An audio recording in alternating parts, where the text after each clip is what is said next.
เออคำมานี้เนาะโดยเมื่อเข้าคอกก็ได้อยู่จกหัวจกชวนหมู่บ่ถามเขามาว่าแบบแม่นถามชองชามเจ้าเขาว่าเขาไหนพุ่นเขาอ่ะคิดว่ามามือก่อนหันกะ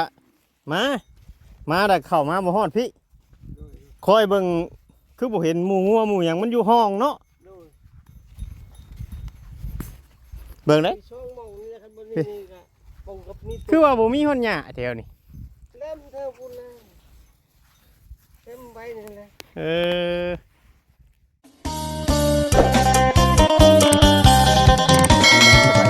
สบายดีเนาะพ่อแม่พี่น้องเบิดสู่คนพี่น้องเนาะ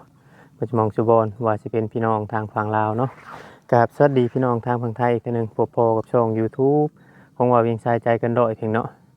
กล่องก็อยากสีมัวๆในจักหน่อยเพราะว่ามันอยู่เละพี่น้องเนาะมาตามหาอ้ายโลนพี่น้องเนาะส่งพอลูกตาบอดพี่น้องมาเบิ่งมาชมกันเนาะเปิดผ่ามามีแต่งูแต่ยังพี่น้องเนาะมาตามหาพ่อใหญ่โลนบุกป่าอ้อยแต่น้ำโตยากก็ดีพ่อใหญ่โลนใหญ่โลนเอ้ยอยู่ใช่โอ้ยหาโตยากแท้อยู่โอ้รถมันมาบ่ฮอดนี่ป้าตามหาลายมือได้ผู้ใหญ่ร้อนนี่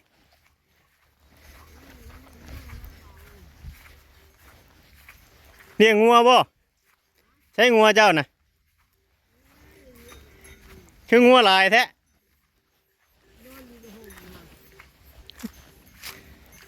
งัวจักโตคือลายแท้เป็นหมู่เป็นฟูงอยู่ฮะลายเจ้าบ่มันรวมกันดิโอ้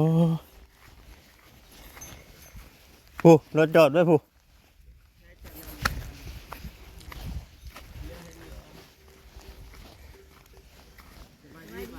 ไปดิหาจนเมื่อยแล้วนี่เจ้ามาทางมายังไงนี่จักหอยจักกระปูโอ้ใช้ของคือของเป้าใช่ของต้นมันขาดเลยทอกยันสบายดีอีกเท่านึงออกมาแต่เช้าดิมาเลี้ยงงัวกะ8 โมงแต่8 โมงจะพ่อจังมาบ่พ่อแล้วเช้านี่ก็มาเขาไทยแหละมันบ่มีมันจะคือเลี้ยงเลยเขามาให้มันเล่มแทนแล้วเขาปลูกอ้อยไปตามดอนตามป่าไปนั่งอยู่พุ่นไปยังรถเฮาอยู่ไกลไปครับจูงเอาพอไปใช้อันน้องนะไปนั่นไม่ใหญ่ไปใช้ไปนาว่ข่อยเมื่อหาอยู่เพื่อนกับโบเห็น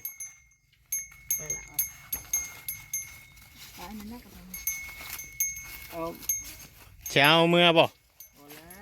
จักโมงเมื่อบัด4 โมงค่ำปุ๊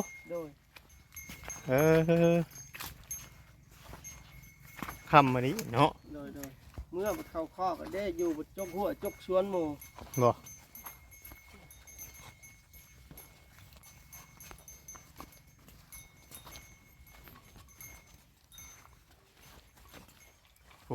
ย่างไปห่มพุ่นกัน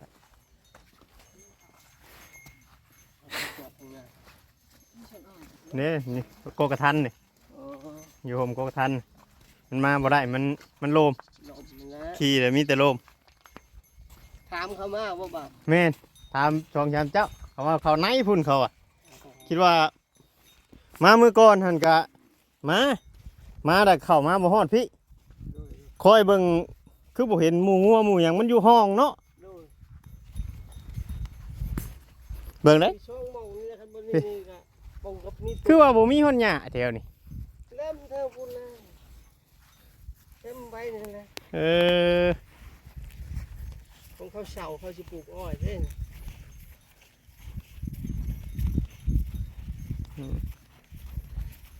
เขาปลูกเนี่ยตำดอนน้ำมันอีกแล้ว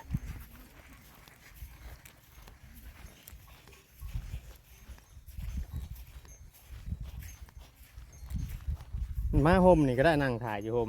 เดี๋ยวสิไปเอาขากล้องก่อนนั่งถ่ายอยู่ห่มนี่ก็ได้ครับพาพอนั่งถ่ายอยู่ เรีย ห่ ก ม ว่าประชุดจิรอก็นั่งอยู่ บ่เห็น จันประชุดจิรอมันเขาเรียนครับไม่เห็นไผเว้านี่นะเนาะครับ ไปอยู่ห่มหั่นน่ะเบิ่งได้กวมห้อง มีไงก็ไปเกี่ยวข้าวรับจ้าง เพราะว่า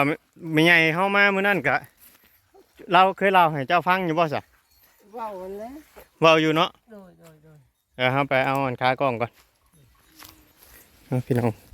ไปเอาไม้กันสั่นก่อนเพราะว่าเขามามื้อใดก็มาบ่พอมันโดดมาบ่ได้โดดมาบ่ฮอดนี่มาฮอดแต่จอดไว้นี่พี่น้องเอ้ยฮ้อนครับ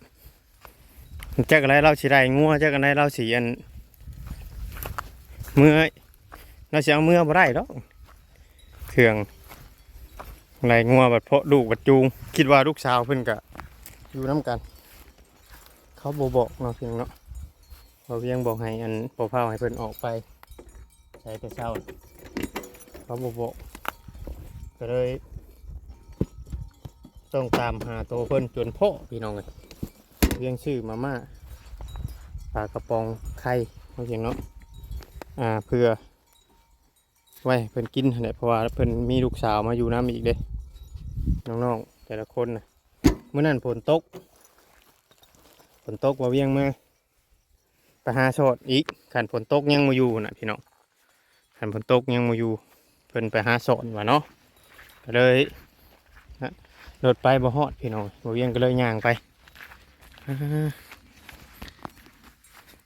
คือว่านั่นได้พี่น้องอาจจะมื่นได้จังหน่อยแพนกล้องมาใส่ตัวเองก่อนมาสิ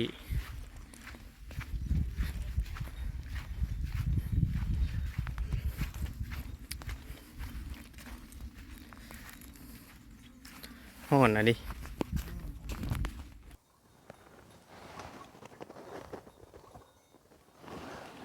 ยังไงเนาะ อย่า มาอันพ่อทั้งสองพ่อลูกเพิ่นอีกเด้ ไว้นี่มา โดยมาเดี่ยงอยู่พี่คูมือบ่ ครูมือคันเมื่อได้มาอันนี้ก็แม่นจะไปหันเห็นดอกแค่บ้านนี่นะบนเฮือนห้างเขาเลยมันมีหัวตูบหน่อยทางเบิ่งนี่ อ๋อ มันมีนะอยู่แถวนั้นแหละ โดย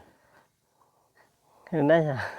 อันมันมีมงเลี้ยงนึงเนี่ยเขาดุดมันแล้วนี่ตอนนั้นเขาก็ดุดเลยนั่นเขาปลูกอ้อยนี่ก็ไม่ได้เลี้ยงนึงแล้วนี่ บ่ เด้อ โอ้ ที่เพิ่นเช่าเด้ เพิ่นหากระไทยใหม่ๆนี่บ่ ไทยตั้งแต่ก่อนสิดำนาแล้วว่าบ่าวจงหญ้าจังได้ปลง เบื้องนั่นเนาะไทยใหม่เนาะ เด้อ ช่วงนำหน้า ช่วงดำนาหั่นแหละ แล้วเฮิงได้เพิ่นสิปลูกบัดนี้ แต่เก่าก็เดือนนี่แหละพ้นเอื้อนเขาก็ปลูกแล้วอันนี้พ้นยังลิ้นเขาเลยป บัด ลูกบ่ ส ได้ มมุติว่าแต่ละบัดปีเพิ่นปลูกอ้อยได้ไปเดี่ยงทางไหนบัด นี่แหละที่แถวดอนนี่แหละบ่มีหมู่ไป อ๋อ แค่บ้านมันก็เท่านั้นแหละ อืม น้องชายให้คายออกตัวหนึ่งงัวไปตายช้ ตาย ำตาย มันเป็นหยัง งัวมันเฒ่าแห้งนะ อ๋อ มันพ้นตกดินใช่มันเพิ่น ไม่มีปัญหาแล้ว พระเจ้าเพิ่นอนุญาตว่าขายเด้อว่ะตายช้ำ ไม่อันเฮามีปัญหา เด้อ ยังบ่นะเพราะผู้เจ้าเพิ่นว่าขายรถเพิ่นบ่น่ะติ โดย โอ้ เพิ่นก็ จังว่าเดือนนี้เพิ่นบ่ได้เอาเงินให้ปีนี้เพิ่นฮักแล้วก็เบิ่งเดือนเก้าหั่นหมดเดื ถึ อน งไหน เก้าฮะ ค่าเฮ็ดนี่บ่ ค่าเลี้ยงงัวบ่เลยค่า งัวเจ้าบ่ตุน ว่าพวกนั้น อ๋อมันหญ้าบ่สมบูรณ์เนาะหญ้าบ่เพียงพอมันโดดคือมันจะจ้อยมาเลี้ยงอยู่หักจ้อย จอยมันบ่มีบ่าวเลยมันบ่มีหมกใบนึงเด้ทางป้าอ้อยทางนั้นเขาทางภาคเขาเจ้าเห็นแล้วว่าเดินกว้างๆเขาก็เฉาแหละ โอ้ทางพุ่นก็ไปบ่ได้แล้ว โดย อืม อาศัยแต่ว่าซี่แหล้วคันเพิ่นมีให้มีหน้าหลายน่ะใครแน่เพิ่นเลี้ยง บ่ ในบ้านนั่นก็มันบ่มีหญ้ามีแต่ข้าวแต่น้ำ พักหลังๆนี่5-6 เดือนนี้ ขาเอ็มพากระจาดเทือนนี่มีคนเข้ามาอยู่บ่ บ่เห็นในบ่าวเลย บ่มีคนเข้ามาหาได้บ่ โดย เข้ามาอยู่เขาเข้ามาบ่พ่อเจ้าบ่ได้คอยอยู่ มาชี้แหล้วมาเลี้ยงงัวเลี้ยงหมอ วันนี้มาหาอยู่ป่าอยู่โลนบัด โดย เขาบ่กล้ามาบัด ญาติเนาะ ตามป่าตามโดนย่านบ่พ่อแหนะ โดยคันถามว่าไอ้บอดอยู่ใช้นี่มันนี่เขารู้จักจุดไปดอก บ่ พวกแถวบ้านชามหลังนี่ เขามาถามคนน้ำหันแล้วเมื่อกี้ โดยคันว่าไอ้บอดไปทางไหนมันนี่เขาฮู้ อืมหัวเนาะ โดย เขาว่าโอ้ยว่ะไปทางไหนเด้สิไปหาเรานี่สิพ่อเรานี่ไปหรือบ่พ่อ ตั้งแต่ลูกสาวมาก็ อันไหนได้ข่าวว่าลูกสาวมาก็ยังบ่เคยเห็นลูกสาวเจ้าจักเทื่อ ก็สิใหญ่ มื้อนั้น เด้อ ข่อยเมื่อถามแม่ใหญ่ว่า มันไปให้ท่านว่าเราอ่ะ เด้อไปให้ทานนั่น ไปให้ท่านน้ำเขาเจ้าเดี๋ยวบัดนี้ข่อยไปหาอยู่เตาท่านก็จักเตาท่านตัวไรบาทนี่ นี่นะนี่มองเฮือนชามหลังหันข้านี่คอยก็อยู่ให้นะหันแหล้ว อืม จนค่ำจนมืดหมอนี่ก็เที่ยวขึ้นเที่ยวลงในเตาเขาให้ ลงยูน ฮะ ลงยูนให้เขาเก็บ อ๋อเจ้าก็อยู่ยุมกันบ่ โดย โดย โอ้ เขาจ้างตั้งหากเพื่อน เขาจ้างว่าลายงูเมื่อว่าเก็บทาน อืม แล้วก็ไล่งัวบัดนี้เขาคันเขาจ้างก็บ่ได้เก็บนึงแล้วมันนี่เพราะว่าเขาปลูกมุงโมใช่แล้วนะ โอ้ก็ปลูกหมูใช่ โด โด ย ย แต่ได้มันบ่ได้บัด คิดบ่ได้นึงแล้วยันงัวกินมุงโมเขา อืม มีใหญ่บ่เห็นบ่ ได้เท่าไรไปขอทานมัน เขาให้เพิ่น60พ่อกับลูกมันได้40เป็นแสนนึง ครับอันผู้นางด่าเพิ่นบ่ โดย นางหยังก็ผู้ นางนิวน างนิว โดย มาหำไม่ชื่อในใดดื่มนะ ทามอส ทามอด เนอะ น้องมอดนี่พี่น้องมันเทิงในได้บ่ได้เข้ามาหานี่เนาะ โดย เข้ามาเรื่อยอยู่หากแต่ว่าบ่พ่อนะ โอ้ยบ่าวไปซี่แล้วนี่คือวันนี้แล้วเนี่ยไปกับงมหอยมาพร้อมเพื่อได้ให้ลูกกินตอนแรก อืม เพิ่นไปใช้เบ็ดก็บ่ได้เมื่อคืนนี่ไปก็พอ ใหญ่แต่บ่น้องโตก็ใหญ่แต่บ่ ใหญ่เติบมา เรีย แล้ น ว ห้องใด วันหนึ่ง ปหนึ่ง ปหนึ่ง เด้อ ยังบ่เคยเข้าจักเทื่อบ่ บ่แล้วอยู่พุ่นก็ อยู่พุ่นบ่ได้เข้าบ่ บ่ได้เข้า มันยากแบบนี่แหละบ่าหน้าแซงข่อยหน้าแซง เฮ็ดนาแซงเฮ็ดนาปีเขาก็ไหลงัวไหลควาย อืม เขาอยู่ทางพุงทองเขื่อนชะละล่องหันเขา เอาบัดนี้สมมุติว่าคือเจ้าพาพ่อมาเลี้ยงงัวแบบนี้เป็นเจ้าสิไปเข้าห้องไหนบัด อาจารย์สั่งไว้ป .2 แล้วช่วยให้ขึ้นป .3 ปีนี้เพิ่นใช้ขึ้นป เพิ่นก็ให้ขึ้นอยู่บ่ .3 ให้ขึ้นนั่นแหละ เฮาบ่ได้ลงเรียนพร้อมหมู่เพิ่นก็ให้ขึ้นเนาะ โดย เออ 3 ปีนี่แหละ4 ปีนี่แหละเพิ่นเรียน 4 ปีอยู่หากแต่ว่าเฮาแบบว่าเฮามาแบบนี้หมู่เข้าไปฮอดเดือน2เดือน3เดือน เพิ่นก็สิ เพื่อแล้วเข้าเนาะ โดยเพิ่นก็สิสงสารนะ อันนั่นให้อยู่ เพิ่นสงสารเราอ่ะ เออเพิ่นอนุโลมให้ โดย อืม คือว่าอะไรเฮ็ดจังเฮ็ด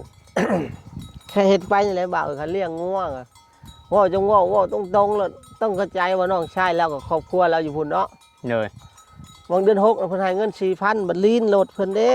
น้ำมันโหลดเพิ่นเด้ ที่ว่าเงินเพิ่นเอาให้นี่ค่าเลี้ยงงัวเลี้ยงหยังนี่เอามาไล่ใช้อันเครื่องใช้น้ำรดน้ำล้างอีกบ่จ้ะ บ่แม่นว่าค่างัวบ่เลยนั่น ได้ ข้อยก็บ่จักเพิ่นค่าให้แม่เฮ็ดให้เฮ็ดหน้าบ่ข้อยก็ยังบ่จักตรงนี้เนาะ อืม เอาเงิน 4,000น่ะบัดจ้างคนคาดคนไทยหวานเท่านี้ซะ อืม แล้วก็ บ ปึ๊ อบ กง่ายๆว่า เพิ่นเอาให้มาอัน ให้เฮ็ดให้เฮ็ด เฮ็ ห ด น้า ให้เฮ็ดนะ ข้อยก็ยัง มาบัดเจ้าเฮ็ดบ่ได้ก็ต้องได้จ้างคนคือเขา โดยแล้วก็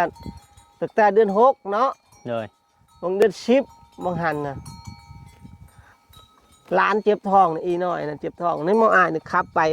ฮอดบ้านพีนผมขับรถไปกลางคืนน่ะ อื กับ ม คอยแม่คอยแล้วก็มีเอื้อยผู้หนึงไปนำ อืม เป็นตีหนึง ไผสิติดรถไถหั่น พ่อนี่แหละติด เจ้าติดได้อยู่บ่ โดย พ่อติดเดี๋ยวเจ้าครับ แล้วยืมใช้ก็บ่ได้ยืมใช้ก็บ่ปุ๊กเอ้ยน้องเพื่อนใกล้เขาให้ 2,000 ไปกลางคืนน่ะเพิ่นมาบ่ได้ขายข้าวใช้เขาหมอนั่นบ่มีมาหาก็ส่งมาใส่วางของเดือนก่อนนี่แหละเงิน 3,000 ใช้เขาก็ 2,000 บ่ คนเสียในบ้านนี่เฒ่า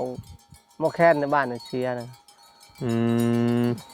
ยังว่าเขากินก็หมดบาทนี่เฮ็ดจังได๋ เบิดเลย หมดแล้ว เอากินน้ำใช้แถวคู่มือนี่ ถ้าก็ซีชอบยังชอบสุดท้ายนี่ข้าวสารนี่บ่ได้ว่าบ่ได้อายเบาเลย เออ เขาอยู่หน้ามันยังบ่ชุก ข้าวหน้าหวาน อืมกล้าว่าสิได้จักชอบน้ำหน้าน่ะข้าวหวาน จัก ปี แลบ่าวเอ้ย งามอยู่บ่ งามแต่แถวเทียงแถวถึงเจ้าเห็น ใช่ ตะ พุ่ กี้ นใช่ปุ๋ยอยู่บ่ ใส่ปุ๋ยช่อง3ชอบ โอ้เงินเอาเงินใช้ชื่อปุ๋ยใช่ เงินที่เพิ่นเหลือเพิ่นพาเฮือนให้ข่อยเพิ่นให้ข่อย 2,000 เนาะข่อยบ่อำบ่ อ๋อ อายเนาะ เงินอันที่ทีมงานที่เบาดีมาเข้าพาเพื่อนให้อันบ่ โดยข่อยบอกว่าอำบ่อายข่อยไปซื้อปุ๋ย1ชอบ900ตีเงินต่างประเทศ เลย เหลือ2ชอบ 2,000น่ะเขาก็ให้ พอดีเอาเงินตอนนั้นไปซื้อปุ๋ยแล้วก็พอดีไปใช้ปุ๋ยในแซน่าข้าวด้วยเนาะ โดยแล้วก็ดาวเขาชอบหนึงบัดนี้ อืม ดาวบนน้องชาวอยู่บ้านหุดดาวมาให้จักว่าได้ค่ะกลมั่นคือปีนี้แล้วเนี่ยคือปีแรกเนี่ยเพิ่นเลือกเงินให้ล้านหา อืม เพิ่นใช้หนี่ใช้ชิ้นให้แล้วคามไปเฮ็ดน้ำเพิ่น โอ้ เพิ่นน่ะราคาก็ตกต่ำเพิ่นว่า อืม จังว่าคันแตะเก่าน่ะคันบ่ได้เห็นบ่บอลในตารางเฮือนข่อยฮะแม่ใหญ่มาเอาบอลอยู่หุ้นแล้ว อืม นี่หมอน้องหมอนั่นแล้ว หมอ พาไป ยังจะตั้งทะเลอยู่หมอยัง ต้ม ไง บอลนั่นแหละ ข่อยบ่ได้ไปส่งเบ่ ต้มบอลสิให้หมูนี่ เออ เงินเบาลิให้ไปซื้อมาซื้อหมูเว้ยซื้อหมูแล้วก็มันบ่มีผู้ใส่หน้าแล้วก็ขายหมูตัวหนึง อืมตอนแรกให้ซื้อหมูก่อนแล้วขายหมู โดย อ่ะคือตะกี้คือว่ามีหมูอยู่เพื่อนจ้ะ หมูใหญ่ๆนี่นะมันเคแล้วเขาให้500,000บ่ละ600,000ดีกว่ามันตายเขาว่าขายแล้ว อ๋อ แบบว่ามันเหงาเลยมันยังบ่ตายอะว่าซั่นซะ อืมเนี่ยก็เลยขายบัดนี้เนาะ ขายแล้วเฮ็ดได้จังก็เลี้ยงหมูเพื่อแต่เก่านะใช้แต่วางลูกหมูนี่เฮาเลี้ยงหมูน้อยเนาะเพื่อมันสิอันน่ะ อืม อยู่ไปนี่แหละเบาเอ้ย อืม ยังว่าอยู่ให้ลูกเขาโรงเรียนอยู่ บัดนี้อันนางน้อยน่ะเพิ่นบ่เมื่อพุ่นน่ะ บ่เมื่อ เพิ่นสิอยู่พี่ โดย พ่อแม่เพิ่นบ่ได้ว่าในใดบ่ใช่ ว่าเขาให้ไปล่าฮีดและเงิน2ล้านงวดตัวหนึงแล้วเฒ่าแก่ในบ้านนี่เจ้าอยู่พี่บ้าเพิ่นว่ามันบ่มีเพิ่นว่า เนาะ โดยคันเจ้ามีงัวแล้วมาเฒ่าแก่เพิ่นว่ามาให้ช่วยกินนี่บ่ดีบ่เจ้าสิเป็นบ้าหยังเพิ่นว่านะ แล้วแต่เด็กน้อยมันสิอยู่ไสเนาะ โดย แล้วแต่เขาว่าเด็กน้อยนี่มันบ่แม่นแนวปันเพิ่นว่าลูกนี่บ่แม่นแนวปันเฒ่าแก่เพิ่นเว้าอำนาจการปกครองเพิ่นเว้าอะเจ้าเว้าไปจะเว้าว่าแนวปันเพิ่นว่าคันเว้าเนี่ยเพิ่นจับได้ก็ฮอดเจ้าฮอดนายเพิ่นว่า โอ้ โดย เพิ่นบอกว่าอยากปั่นลูก โดยเพิ่นว่าเนี่ยปันกันแล้วทางนั้นน่ะปันกันแล้วว่ายังสิอันนั้นคงแม่คอยไปย้ำหลานเพิ่นเนาะมันก็อยากมาแล้วมันเกิดอยู่พี่ใหญ่ อ๋อ บ้านบัดนี้เขาโทรนํเขาว่าคันบ่มาส่งแล้วให้ไปเสียเงิน2ล้านงวดตัวหนึงลาฮีดลาคองเขา อืม แล้วสิลาจังไดเฒ่าแก่เพิ่นถาม อืม คันลาเนี่ยคันมันเอาลูกเอาผัวน่ะแม่นเพิ่นว่านี่มันเมื่อน้ำแม่มันเพิ่นว่านะเฒ่าแก่อำนาจการปกครองเพิ่นเว้าว่า เลย เอ้าเขาว่าปันกันแล้ว เจ้าอย่าเว้าเด็ดขาดคันไปเว้าในชัยกะยาเพิ่นว่า อืม มันบ่แม่นแนวปันเพิ่นน่ะมันแม่นชีนบ่แม่นปลาบ่แม่นงัวบ่แม่นควายเฒ่าแก่เพิ่นบอกข่อย อืม คันที่เอามีแล้วมาให้สิข่อยกินเพิ่นว่า บัดนี้ได้เขาก็บ่ได้น้ำเลยบ่ตั้งแต่มาจากเดือนแล้ว ตั้งแต่เดือน6ว่าเอ้ย โอ้ ตั้งแต่ช่วง หลังสงกรานต์หลังสงกรานต์ อืม มีใหญ่ค่อยลงไป กำลังกินเริ่มกำลังไทยหุดนะ โอ้ มากับ แล้วก็บ่ได้ขึ้นอย่างเมื่อจักเทื่อติ บ่ เออ คันเฮาหายแน่ก็อยากเมื่อแล้วคันเฮาหายนี่เก็บเสื้อผ้าแล้วไปช้าเด็กน้อยแล้วเนาะ อืม หายแน่เถื่อว่าไปบ่แม่นหั่นนะ เอา ครบมาเฮาบ่นะ มาติมมามีอย่างละพันเห็นหนาเมื่อไหร่เลยมานี่ เต็มบักนั่นน่ะตายแล้วบุกลุยอะ จำพ่อจังบ่เห็นเนาะ โดย ปกติมานี่เห็นย่างโยนเย็นอยู่แล้วแถว เพิ่นเหงาแล้วเอิ้น หากระต่ายนี่บ่ ตายบางเดือนหลังนี่ อืม มันเหงาแล้วแพทย์วาดเพิ่นสิเอายาให้กินกันย่างนั่นไปจักไปทางใดไปแล้วบ่เห็นซากศพอยู่ทางหัวเฮือนเพิ่นอยู่เตาพู้ อืม จังหวัดเลี้ยงเพิ่นอีกนี่ ครับ เจ้าเอามานำเขาเจ้ามาบัด โดย โอ้ ฉันและเพื่อนและเป็นเจ้าอยู่แถวน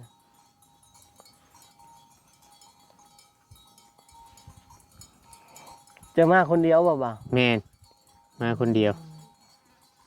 4-5เทื่อได้พระเจ้าขอเขาไปจอบเจ้าหาเจ้าบ่เห็นบ่พอจะ คือมีสิแหล้วบ่าวไว้มาบัดเลี้ยงงัวหันผู้น้อยหันมานำมันถือคองขุดจิรอ อืม อันนี้ยันไปขุดจิรอนำแม่เด็กน้อยซึมนี่นี่ บ่ เด้อ โอ้คำบ่จุเพิ่นมาแต่ละเทื่อ เพิ่นไปฮะ แม่นลูกเจ้าไปกับเราก็ไม่ไง ยันมาแล้วป่านนี้ อืม เขาเจ้าอยากไปเห็นก็อยากเข้าไปก็ได้บ่าว เข้าไปอันพุ่นนะเข้าไปหาอันอยู่ในพุ่นนะ เด้อ โอ้ คัน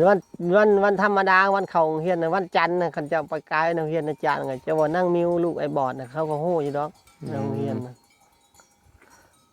โรงเรียน นั่นแหละก็คือว่ามีแต่ว่าอยากทายให้ทางอันผู้ใหญ่หรือว่า FC เพิ่น โดย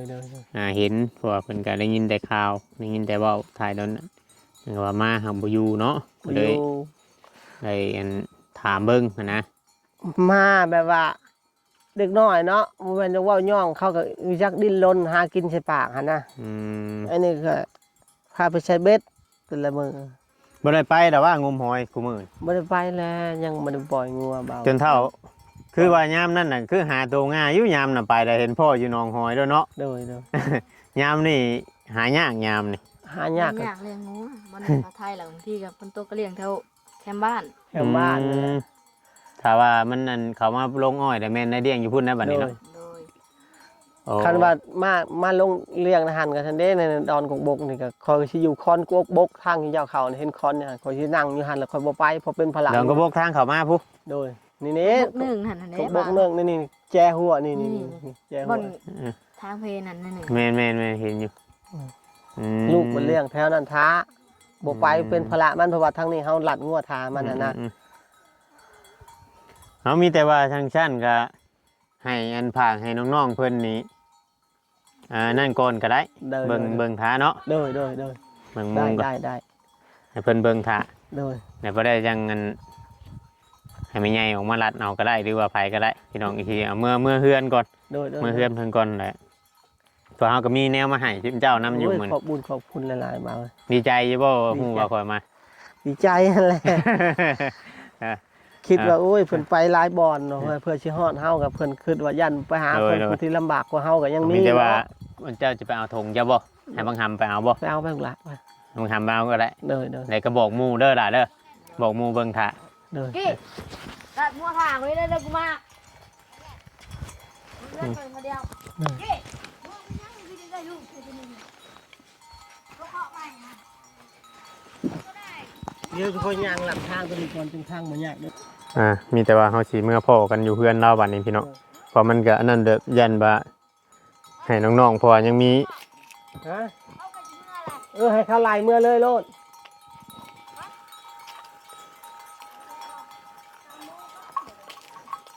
ปกติอันก็มาเลี้ยงนํกันคู่มื้อบ่ บางทีเขาก็เลี้ยงอยู่พุ่น อ๋อวันนี้ลัดเมื่อทางได้จังงวน ก็ไปทางจะไปนี่ ตามทางนี่บ่ โดย โอ้อืม จะค่อยสิย่างหลับทางตัวนี้นะนี่ทางโปโลเทียงเขานี่ ทางงัวนี่มันไปนํกันอยู่แล้วเนาะ ไปแล้วงัวก็ปล่อยยามแรกก็ไปนำกัน อ๋อยันว่าเขาไล่เมืองบ่เบิด โดย เมืองเบิดอยู่เนาะ เมิด อืมเอา เขา เนาะ ก็ยังบ่ทันได้เมื่อดอกบ่าว เพราะมันยังเว้นอยู่ โดย ยังเว้นอยู่ อย่าป่วยอยู่เด้อกีเด้อเบี้ยให้กันเลยข้าวเดียวเชิงป่วยอยู่กับป่วยให้จูยวงไว้เบิ่นเหือเด้อ เบิ่งท่าแล้วบ่แล้วแล้วสิเอามีให้กินดอก มาไว้ล่ะ เนาะพี่น้องเนาะให้น้องๆเบิ่งท่าเพราะว่ามันเฮาสิอันนั้นเพราะว่าสิที่จะเอาเราทอดมื้อนี่ก็บ่ได้ดอกมันโดม